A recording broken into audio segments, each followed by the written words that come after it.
Hello everyone, this is unit number 6, that is applied thermal engineering. I hope you have watched all the previous video lectures on basic mechanical engineering topics.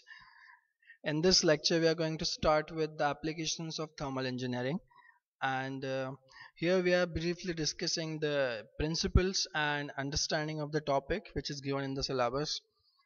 So applied thermal engineering, basics of energies. Will start with the source of energy. So very general conventional and non-conventional energy sources.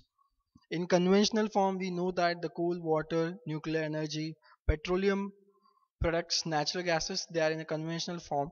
Non-conventional energy resources, we can say solar, wind, ocean, tidal and geothermal energies. So general advantages of non-conventional and conventionals are summarized here. As we know, the sources of conventional energies, they are in limited stock. So thermal efficiency is quite greater, we know, for coal, water and the nuclear energies. Initial cost is less but intensities are comparatively high. Disadvantage of conventional resources are the maintenance and the running cost is comparatively high, and they are polluting to the atmosphere, similar to like as in a reference with the water, coal and nuclear energy. We are talking about mostly when the second point as pollution in the form of petroleum, natural gases, coal as well as nuclear energy. Whereas in non-conventional sources, they are non-pollutant, less maintenance cost. These are the advantages. Disadvantage or limitations are they are low intensity available. So as like we know the solar radiations, maybe the wind energy, ocean, tidal, they all are intensity low. Again, second one is they're intermittent, means particular periods they are available. Third one, efficiency, which is very important factor. And the last, the initial cost for the setup of solar, wind or the tidal, they are comparatively high. So that's the difference of conventional and non-conventional energy resources. So now we'll discuss with the different power plants. The first one is thermal or a steam power plant. So as name suggests, thermal, the heat energy is utilized to develop the steam. So the steam power plant, on a steam we are generating the power, that's electrical energy. So here you can observe in a combustion chamber, combustion of fuel takes place. So the input is fuel, it may be in the form of coal, and the air is required for the combustion. The heat energy generated in the combustion chamber is utilized in the boiler. Boiler is having input water which gets converted into steam. That steam enters into the nozzle which converted into the high pressure steam, and high velocity high pressure temperature steam is allowed to pass through the steam turbine. So the steam turbine converts high pressure steam to the low pressure. In turn we can say the energy, pressure energy of the steam, it gets converted in useful form to form a mechanical energy. So we get the rotational energy as a mechanical energy in the turbines. That rotational energy developed in a turbine is utilized to convert electrical energy by means of alternator. So that's a basic simple power flow or energy flow in case of steam power plant. We'll discuss this in detail for this next diagram. So this is a schematic sketch of steam or thermal power plant. So we'll just discuss the function of every part, that is the working of this whole power plant. So it consists of first boiler. So here in this boiler you can observe the water gets converted into steam. For this conversion, heat energy required is given by the combustion of fuel. So here we are supplying a fuel and the air. Of course this diagram is a water tube boiler, means inside this tube water is flowing. So the heat energy given by the combustion converts water into steam.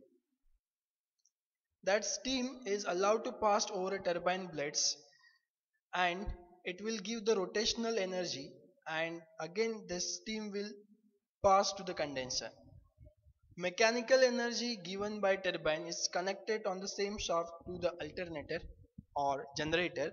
which generates electrical energy. Then steam exhausted from the turbine is allowed to pass over this condenser coil, where that steam is again condensed back to the water, for which the water required for condensation is given out from the cooling tower and again back to here. So the cooling tower function is to provide the water for condenser.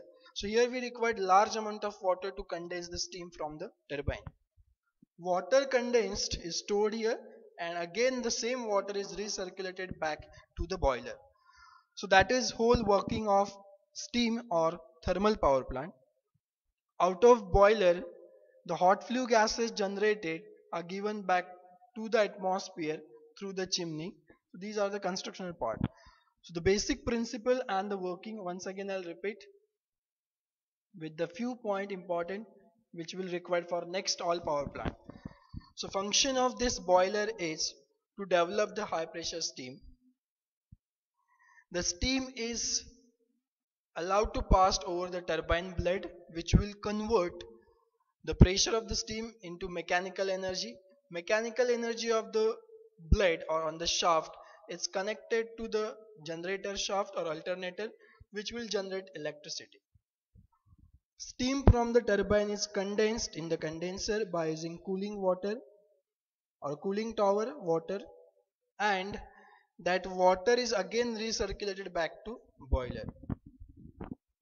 In next power plants, turbines, generator, condenser and this cooling tower, these parts are common which remains same as a function, only the way through which we are making the steam is changes. So that we'll discuss in next power plant.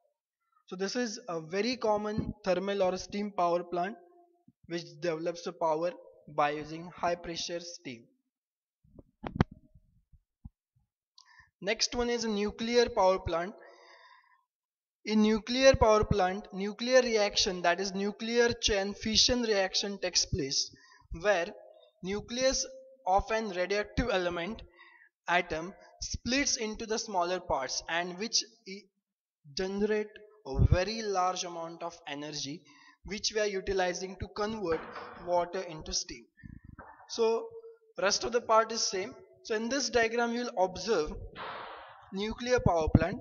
The rest of the part, second circuit is same, that means steam turbine. The steam is allowed to expand over this, so it will generate some mechanical energy that is given to the alternator or generator, which generates electrical energy. So the function of this to generates mechanical energy, this will generate electrical energy. Here we have a cooling tower from which we are taking the cooled water and we are condensing the steam from the steam turbine. So this part remains same, again it is recirculated. So this circuit is same as like previous power plant. So we are interested here how the steam is generated by using the nuclear reactions or nuclear energy. That is something different, rest of the part is same. So here you can observe there is called as primary circuit. So we'll discuss primary circuit is a high pressure circuit which is highly radioactive, so which is shielded from surrounding. So this part is called as primary circuit, whole reactor. So it consists of nuclear reactor. This is nuclear reactor. It consists of moderator and the fuel rod. Fuel rods are used as uranium, thorium and their isotopes as radioactive elements. The fuel rods, they are in the form of rods or the pellets, which actually does the work of control chain fission reaction. Control rods, they are made up of cadmium and boron, which controls the chain reaction by absorbing the neutrons. So what exactly happens in the nuclear reactor? So that we'll discuss. In nuclear reactor, chain fission reaction takes place and a large amount of energy generates. The energy generated in the nuclear chain reaction in the reactor, it is utilized here So this we can say a primary circuit where it is highly radioactive because there is a direct contact of radioactive element as a fuel rods in the primary circuit, so they are shielded completely from the surrounding to avoid the interaction of radioactive elements to the human as well as environment.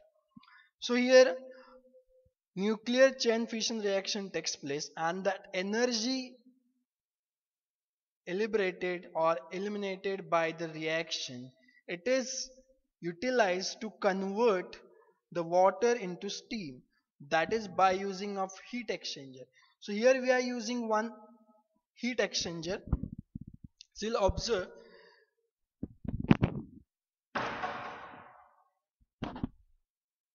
in case of this nuclear reactors, you'll observe here this is in direct radioactive water which flows here inside this tube, and in the form of heat exchanger we have here water which absorb the energy in this heat exchanger and gets converted into steam.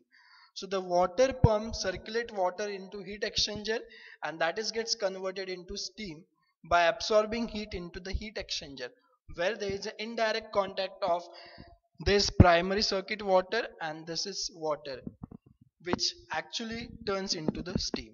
So the working of nuclear power plant is very similar and simple to the boiler. In case of boiler, the combustion of coal generates energy, and here nuclear chain fission reaction generates large amount of energy which is utilized to convert water into steam. But difference is here we are using heat exchanger to absorb the energy generated by nuclear reactor in indirect form, so that we can avoid the radioactive exchange to the human as well as environment. Next one is hydroelectric power plant. Hydroelectric is again a conventional renewable source of energy. Again it is free from pollution, so it is again widely used, but disadvantage limitations are it is completely depend on the quantity and the availability of the water. So we'll just go with the working of hydroelectric power plant. Hydroelectric, as name suggests, the electricity is developed by using the energies of water. So here you can see a dam is constructed at high potential, at high head, which is we can call as potential energy. Then this long pipe, you will observe that pipe is called as a penstock. Penstock, it consists of steel structure along with the concrete supported. Penstock carries the water throughout it before it enters into the turbine blade. Now function is dam function is to provide it's a reservoir of water, so it provides a potential energy. Penstock provides motion to the water from high head to low, so it provides potential energy into kinetic energy, that's a conversion. Next one is inlet wall, or basically before they will have nozzles. Nozzle converts or it gives high velocity, high pressure to the water before it enters into the turbine blades. Turbine converts kinetic energy into mechanical rotation of the blade, and in turns, as the turbine shaft is connected to generator, it will develops the electrical energy. That is whole working of power plant. So by constructing dam, we are storing the potential energy. While passing through the penstock, that potential energy gets converted into kinetic energy. Inlet wall or nozzle increase the pressure of that water. In turbine, that it is gets converted to mechanical energy. As turbine will give you the rotation connected to generator shaft or generator shaft same line, it will give you the electrical energy. So conversion of potential energy to the kinetic energy again to mechanical energy, and finally to the electrical. This can be observed in the series of these different components. So when question is explain hydroelectric power plant, you need to explain how the energy transfer takes place. That is, dam is constructed to store potential energy.